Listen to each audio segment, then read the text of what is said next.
اما همین یک چیز از شما ای محبوبان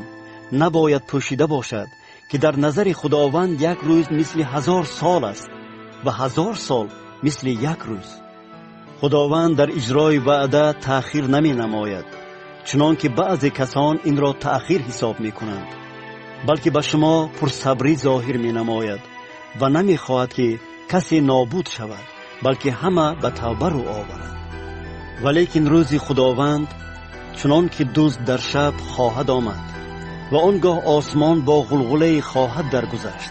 و عناصر آتش گرفته خواهند گداخت و زمین و تمام اعمالی که در آن است خواهد سوخت. اگر همه اینها چنین نابود می شده باشند،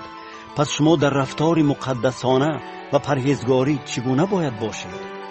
در حالتی که آمدن روز خدا را آرزو دارید و می شتابانید که در آن روز آسمان علنگه گرفته نیست و نابود خواهد شد و عناصر آتش گرفته خواهند گداخت. لیکن ما موافق وعده او منتظر آسمان نو و زمین نو هستیم که در آنها عدالت ساکن خواهد بود. پس ای محبوبان،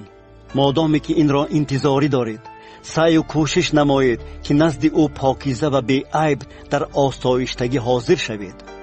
و پرصبری خداوند ما را نجات حساب کنید، چنان که برادر محبوب ما پاولوس نیز از روی حکمتی که به او عطا شده است به شما نوشته است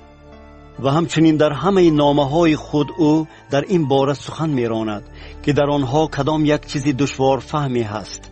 که آن را نادانان و نااستواران مثل نوشته‌های دیگر غلط تعبیر می‌نمایند و انجام این کار برای آنها هلاکت می‌آورد. پس شما ای محبوبان،